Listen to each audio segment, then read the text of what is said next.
सकाळी घड्याळाचा गजर वाजताच संजनाने चादरीतून हात बाहेर काढला आणि गजर बंद करून चादर तोंडावर घेऊन परत झोपली. तेवढ्यात तिच्या सासूचा, शोभाताईंचा कर्कश आवाज कानावर पडला.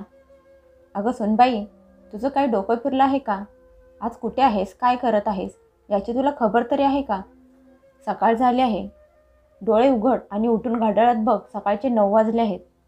आणि तू आहेस की चादर तोंडावर घेऊन पाय पसरून झोपले आहेस? आम्हाला सगळ्यांना आज सकाळचा चहा नाश्ता मिळणार आहे का नाही? सासूचा आवाज ऐकून संजना काही न बोलता उठून बेडवर बसली आणि घड्याळात बघितले तर पहाटेचे 5 वाजले होते. नजर फिरवली तर बाजूला मुलं झोपली होती. तेवढ्यात तिचा नवरा प्रशांत बाथरूममधून बाहेर आला आणि म्हणाला, काय गं संजना, तू तर हद्दच करतेस. तुला आईला उठवायला लागतं तरी पण शरीरात चपळपणा नाही की उठून लगेच बाहेर जावं. उठून इथेच निवांत बेडवर बसून राहिली आहेस. एवढं उशिरापर्यंत कोण झोपतं का? तुला तर माहीतच आहे की बेटी मिळाल्याशिवाय मी फ्रेश होत नाही. आता चल, उठ लवकर आणि जाऊन लगेच माझ्यासाठी चहा करून घेऊन ये. तेवढ्यात तिची सासू तिच्या खोलीत आली आणि लगेच म्हणाली, तूच बघून घे प्रशांत, कशी डोळे मोठे करून बघत आहे माझ्याकडे. माहीत आहे देवाने तिला एवढे मोठे मोठे डोळे दिले आहेत, पण त्या डोळ्यात मोठ्यांसाठी जरा लाज शरम द्यायची विसरलं वाटतं. आता मला डोळे फाडून बघायचं बंद कर आणि घरातल्या कामाला सुरुवात कर. सगळे चहा नाश्त्याची वाट बघत आहेत. सगळे झोपेतून आता उठतील. मी तर आज बिन चहा पिताच आंघोळीला जात आहे. आज तू उशीर केला आहेस, त्यामुळे तूच अजय आणि शीतलला खोलीत चहा घेऊन जा, म्हणजे ते पण उठतील. असं म्हणत तिची सासू त्यांच्या खोलीतून स्वतःच्या खोलीत निघून गेली आणि प्रशांत परत अंगावर घेऊन झोपला. कारण आज सगळ्यांना सुट्टी आणि त्यांच्या आरामाचा दिवस होता, फक्त संजनाला एकटीला सोडून. कारण तिच्या वाटणीत कधी सण समारंभ येतच नव्हते. संजना शांतपणे उठली, आंघोळ करून तयार झाली. तेवढ्यात तिच्या फोनवर त्यांच्या घरातल्या काम करणाऱ्या शांताचा फोन आला. ती म्हणाली, बहिणी, आज मी कामाला नाही येऊ शकत. आज माझी तब्येत ठीक नाही. संजना हसत तिला म्हणाली, असू दे, काहीच प्रॉब्लेम नाही शांता. तू आज आराम कर आणि उद्या कामावर ये. आणि हो, तुझी स्वतःची काळजी घे. इथली चिंता तू करू नकोस.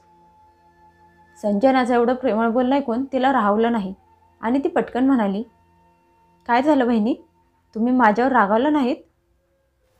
तुम्हाला आठवत तर आहे ना, आज रविवार आहे, सगळ्यांच्या सुट्टीचा दिवस. संजना म्हणाली, हो गं, मला माहीत आहे. तू फक्त आराम कर, बाकीची काळजी करू नकोस. ठीक आहे, असं म्हणत शांताने फोन ठेवून दिला. संजना आवरून किचनमध्ये गेली.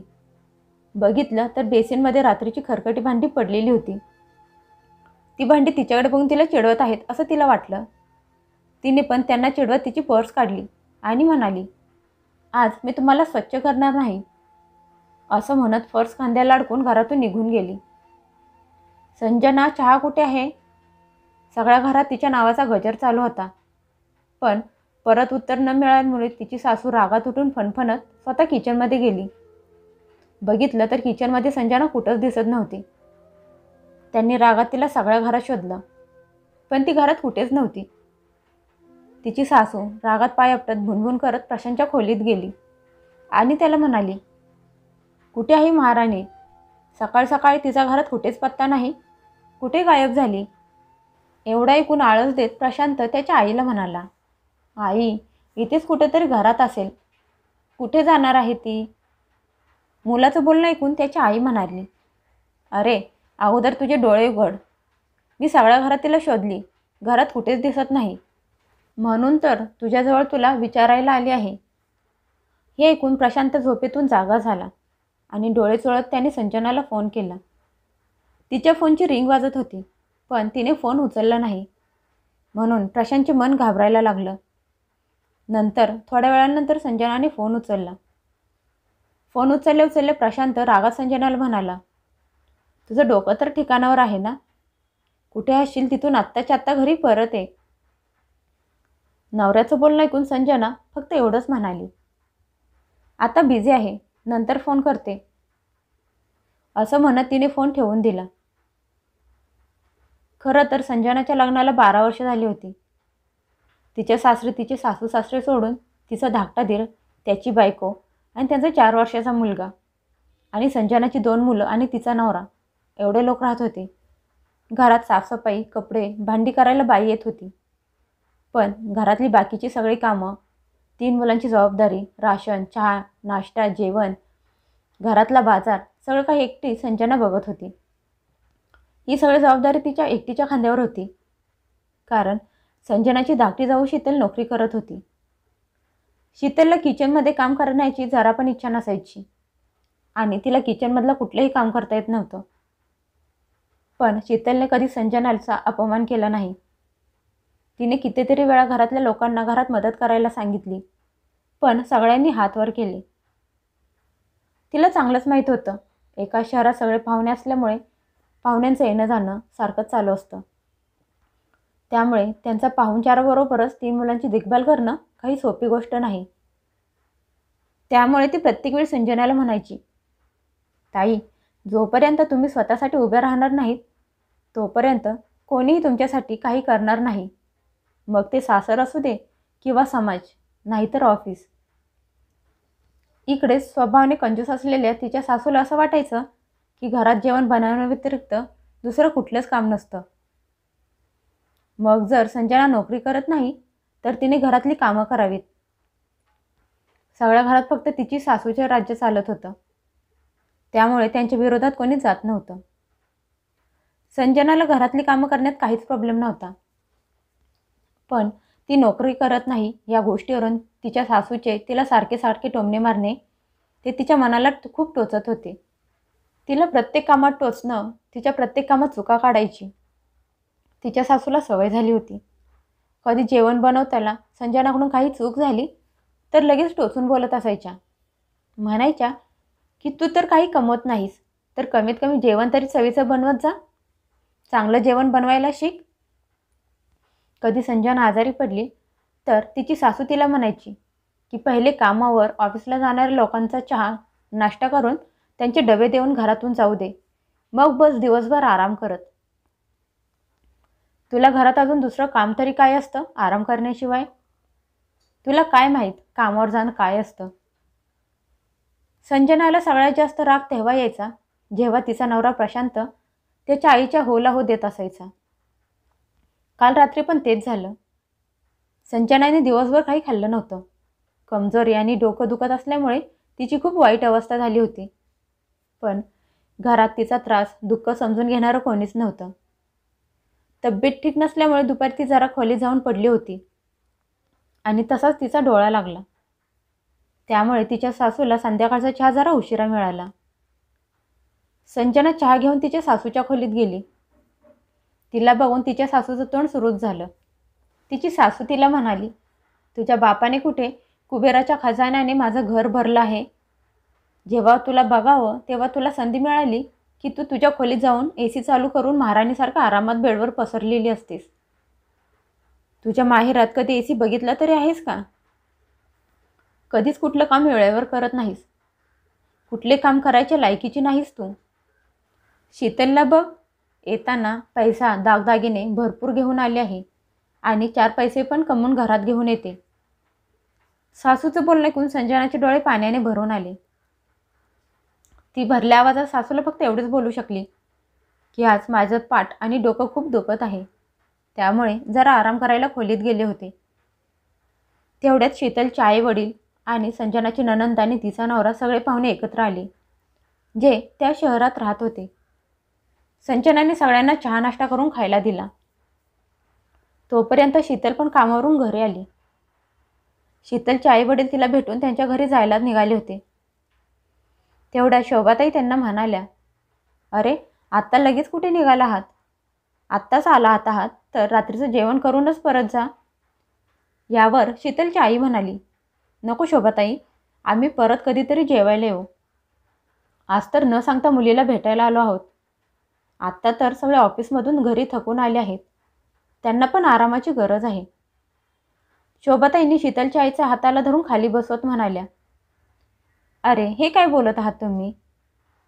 उद्या रविवार आहे, उद्या सगळे आराम करतील. आणि तुम्ही विसरत आहात का? माझी मोठी सून नोकरी करत नाही, घरातच असते. तुम्ही कधी पण न सांगता घरी आरामात येत जा, काहीच प्रॉब्लेम नाही. जणू संजना दिवसभर घरात मोकळीच बसलेली असते. सगळे कामावर गेल्यानंतर जणू घरात काही कामच नसतं. शीतल किचनमध्ये आली आणि संजनाला म्हणाली, ताई, तुम्ही जेवण बनवायचं राहू द्या, आपण जेवण बाहेरून ऑर्डर करूया. तेवढ्यात किचनमध्ये तिची सासू आणि नणंद दोघी पण आल्या. तिची सासू शीतलला म्हणाली, अगं शीतल, तू इथे किचनमध्ये काय करत आहेस? बाहेर जाऊन आरामात तुझ्या आईवडिलांसोबत गप्पा मारत बस. आत्ता कामावरून थकून घरी आली आहेस ना? इथे किचनमध्ये संजनाला एकटीला राहू दे. आणि तसंही तिने आज दिवसभर नुसता आराम केला आहे. सगळं काही स्वतःच्या कानाने ऐकूनसुद्धा संजनाने एवढ्या गरमीत सगळ्यांसाठी जेवण बनवलं आणि सगळ्यांना वाढलं सुद्धा. इकडे AC मध्ये बसून सगळे मजेत जेवण करत होते. पण कुणाच्याही तोंडातून तिच्यासाठी चांगले 2 शब्द पण निघाले नाहीत. संजनाचे सासरे म्हणाले, सुनबाई, आज जेवण खूप छान आणि चविष्ट झालं आहे.